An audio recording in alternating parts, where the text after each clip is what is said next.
राजधानी भोपाल में नवीन और नवीनीकरण ऊर्जा मंत्री राकेश शुक्ला द्वारा प्रेस वार्ता कर जानकारी दी गई कि माननीय प्रधानमंत्री नरेंद्र मोदी जी के सौर ऊर्जा विजन और मार्गदर्शन और मध्य प्रदेश के यशस्वी मुख्यमंत्री जी के कुशल नेतृत्व में मध्य प्रदेश नवीनीकरण ऊर्जा क्षेत्र में निरंतर नई ऊंचाइयों को छू रहा है, जिससे निकाल भविष्य में मध्य प्रदेश अग्रणी राज्यों में शामिल होगा। प्रदेश में लगभग 2012 में देश में नवीनीकरण ऊर्जा स्रोतों से स्थापित संयंत्र की क्षमता 500 मेगावाट से भी कम थी। पिछले 12 वर्षों में राज्य के कुल नवीनीकरण ऊर्जा स्रोतों में स्थापित क्षमता बढ़ाकर लगभग 700 मेगावाट हो गई है। इस प्रकार राज्य की कुछ कुल ऊर्जा क्षमता में नवीनीकरण ऊर्जा का बढ़कर लगभग 21% हो गया है। हमारी योजना है कि आने वाले वर्षों में नवीनीकरण ऊर्जा से संयंत्रों की स्थापित क्षमता को 20,000 मेगावाट तक उत्पादन करें। आज यह जानकारी देकर हर्ष हो रहा है कि 20,000 मेगावाट की पूर्ति के लिए राज्य शासन द्वारा 21 अक्टूबर 2024 को 300 मेगावाट क्षमता की सोलर पार्क परियोजना की सांस्कृतिक स्वीकृति जलाधार और सागर के लिए प्रदान की गई है। Bureau report. आज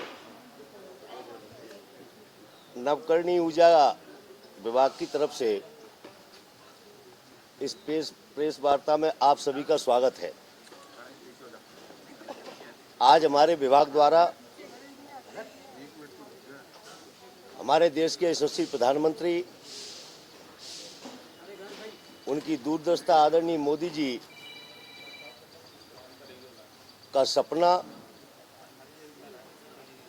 और माननीय मुख्यमंत्री आदरणीय मोहन यादव जी के नेतृत्व में नवकरणीय ऊर्जा विभाग के क्षेत्र में, सोलर के क्षेत्र में हम मध्य प्रदेश में आगे बढ़ रहे हैं। माननीय प्रधानमंत्री जी की मंशा अनुसार देश में 500 गीगावाट अच्छे ऊर्जा के क्षेत्र में, उत्पादन के क्षेत्र में हम आगे बढ़ रहे हैं। मध्य प्रदेश में भी 2012 के लगभग केवल 500 मेगावाट सोलर एनर्जी के रूप में हम लोग उत्पादन कर रहे थे। उसके बाद से लेके आज लगभग 14 गुना 7,000 मेगावाट तक हम आज पहुंच गए।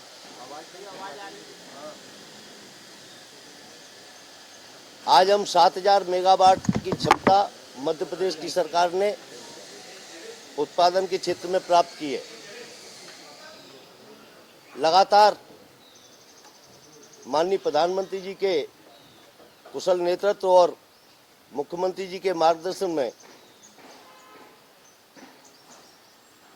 लगभग आज मध्य प्रदेश में 7,000 से बढ़कर जो लक्ष्य हमको 20,000 मेगावाट का मिला है, हम इन 9-10 महीने में लगातार प्रयास करके सौर ऊर्जा के क्षेत्र में करीबन 8 से 10,000 मेगावाट की तरफ हमने जमीनें भी देखी हैं। हमने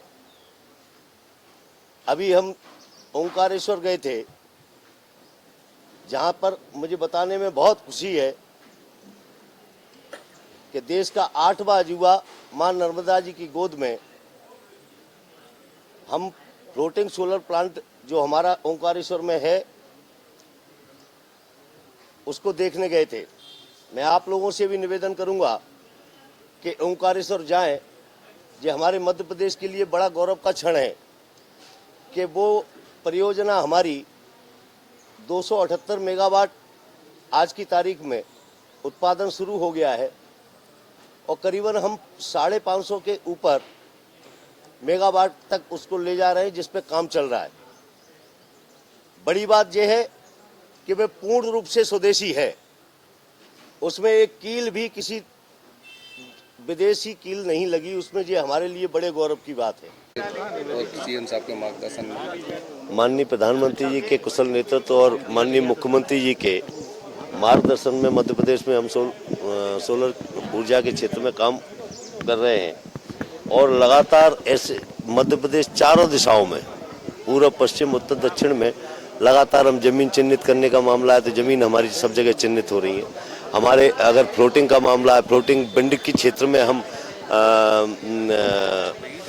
इधर आगर मालवा क्षेत्र में जो जहाँ पर उनकी टेक्निकल रूप से जहाँ रहती है उसमें भी आगे बढ़ रहे हैं। लगातार सोलर में हम तीनों, मैंने आपको बताया मध्य प्रदेश में जल है, मध्य प्रदेश में जमीन है, मध्य प्रदेश में वायु है। तीनों क्षेत्र में मध्य प्रदेश में अपार संभावना है। उन प्रकृति के अक्षय ऊर्जा के क्षेत्र में जहाँ पर पर्यावरण को कोई नुकसान नहीं और ग्रीन एनर्जी के क्षेत्र में मध्य प्रदेश बहुत जल्दी आपको दिखेगा आगे जाते हुए। सर श्योपुर के प्रभारी भी हैं और विजयपुर से प्रत्याशी हैं और बुधनी की अगर बात की जाए तो बुद्धि के अंदर तो विरोध के स्वर देखने को मिले। जो पहले जो 2005 में जिन्होंने प्रदेश के मुख्यमंत्री शिवराज सिंह चौहान जी के लिए सीट छोड़ी थी, उनका कहना यह था कि पहले नंबर मुझे टिकट मिलनी चाहिए थी। मैंने आपसे क्या कहा कि भारतीय जनता पार्टी के कार्यकर्ता अपने नेता से कोई अपनी पीड़ा कह सकते हैं, इसको आप नाराजगी में न लें। और मैं आपको बहुत विश्वास से कह रहा हूँ, पूरी भारतीय जनता पार्टी दोनों विधानसभा क्षेत्र में एक होकर चुनाव लड़ेगी। दोनों जगह से हम भारी बहुमत से चुनाव भी जीत कर आएंगे। डिजिटल मीटर लग रहे हैं और उपभोक्ता कहीं ना कहीं बकाया बिलों को लेके आज भी परेशान रहते हैं, तो उनके लिए कोई नए स्रोत लागू किए जाएंगे? अब ये तो चूंकि हमारे विभाग का मामला नहीं है, एक बार तोमर साहब से आप पूछेंगे तो ज़्यादा अच्छा रहेगा।